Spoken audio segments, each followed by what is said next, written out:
Mercer's Blood Hunter has been a favorite since its debut. Featured prominently in the early parts of the second Critical Role campaign, those wanting an option that is a dark spin on a ranger-like character have been flocking to this homebrew option. So in this video, I'm giving you a Blood Hunter character build to unleash your inner beast just in time for Call of the Netherdeep. Hey everyone, welcome to Dungeoneers Pack. This is Josh and thank you for watching. Before jumping into the build, here are some things to keep in mind. I'm going to focus on levels 1 to 10 as most campaigns are played in this level range, and builds on this channel are built with a focus on the concept but also will be viable for combat and roleplay. I have two goals for this build. The first is that no matter if you are a man or something much more, most of the options at your disposal will work. The last goal is to have some abilities that will help limit enemy movement so they can't escape. For our ability scores, prioritize dexterity for our attacks, armor class, and initiative. This Blood Hunter takes on aspects of their inner beast regardless of their form. They are agile. Follow that up with intelligence to support our Blood Hunter features and knowledge-based skills. This character has a thirst for knowledge to prepare themselves for the dangers to come. Then choose Constitution for a healthy amount of hit points. Next is Wisdom, as this character is a bit more aware of their surroundings compared to most, followed by Charisma, and Strength is their dump stat. When it comes to our race option, I needed something that offered some customizability to shore up a potential issue with the class, but also fit within the Exandria setting. So I went with a tried and true Variant Human. Variant Human will let us place a +1 into 2 ability scores, and we could pick up a feat and a skill. Since we will be putting ourselves on the front line taking some hits, and our class features require to use our hit points as a resource, I went with the Toughie to give us additional hit points to ease the pain. I went with Perception for our skill, as it's one of the most used skills in the game, and since this Blood Hunter will be chasing down monsters to collect their bounty, they will have a higher awareness compared to others. Speaking of collecting bounties, for this build's background, I went with the Urban Bounty Hunter. This character's motivation is to build a reputation as being the best monster hunter known in the land. They travel to major cities trying to make a name for themselves, trying to take down the monsters that hide in the shadows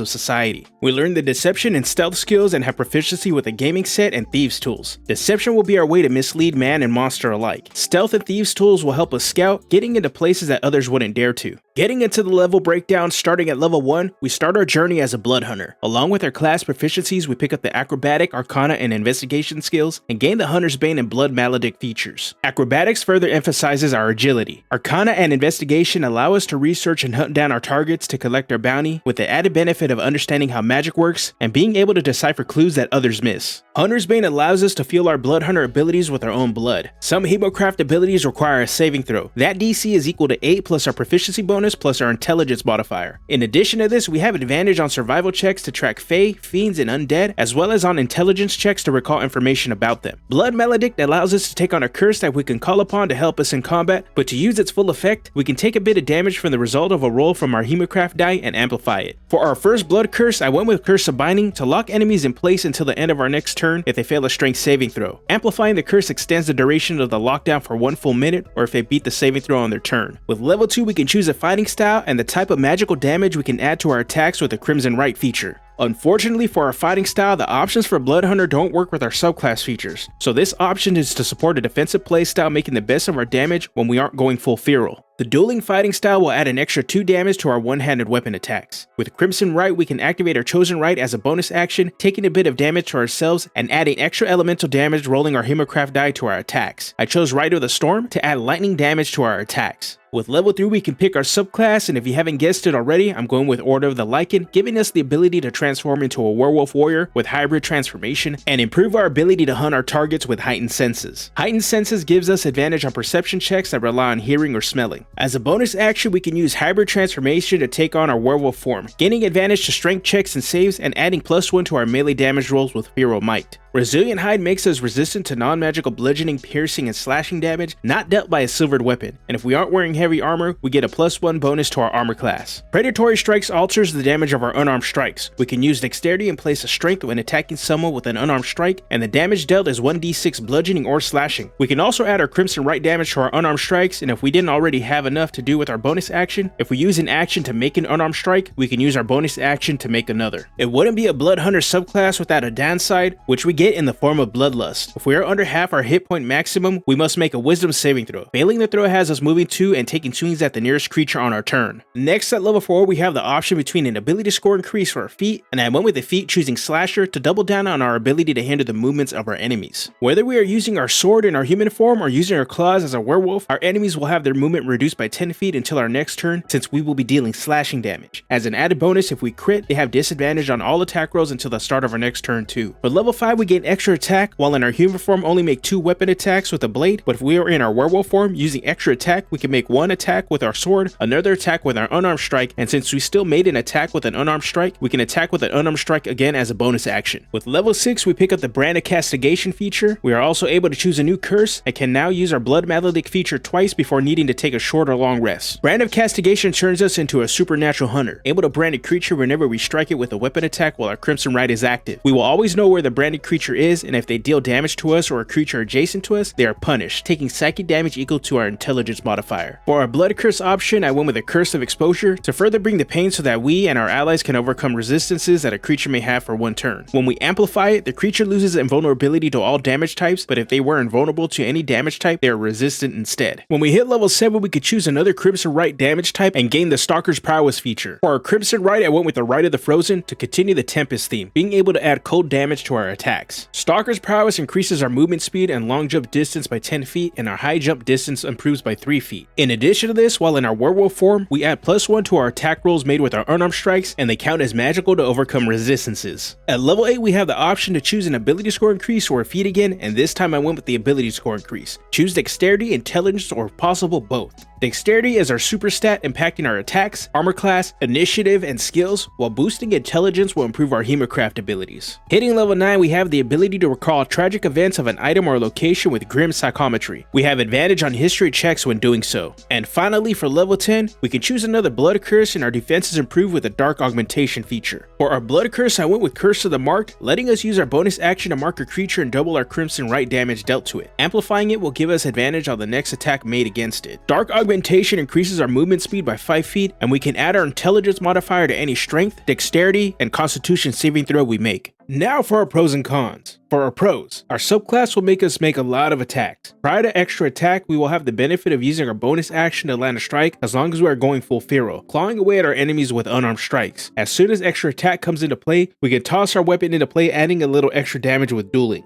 Piggybacking off our attacks is the ability to hinder the movement of our enemies. Slasher will slow enemies down, making it harder for them to escape, and if that isn't good enough, Curse of Binding will outright lock them down. The last pro is that we will have some solid defenses. Without a shield, we can sit at a solid 16 or 17 armor class, and with the shield, we can hit an 18 or 19. We trade up a little bit of power for this as soon as extra attack comes into play if we need to go full defensive and just strike with our unarmed strikes, but it's worth it. Now for our cons. Blood Hunters suffer the same problem that Rangers have. Your bonus action will be heavily taxed. Best way to alleviate this is to have a clear plan for your character's battle tactics so you won't have to get decision paralysis slowing down the game. The dueling fighting style, and a matter of fact any of the fighting styles for this class do not do anything to help out with this subclass. Dueling will only come into play when we are not in our werewolf form and are relying on our blade for damage. The last con is that our features will cause a considerable amount of damage to ourselves. The tough feat will help mitigate that damage, but since we will be wanting to be in the middle of the fight, we may still feel the downside of our features. With that said, I want to hear from you. What type of Blood Hunter character would you build? Let me know down in the comments section. If you enjoyed this video, make sure to give it a like, and if you want to see more content like this, go ahead and hit that subscribe button. Alright, I'm out of here. Have a good one.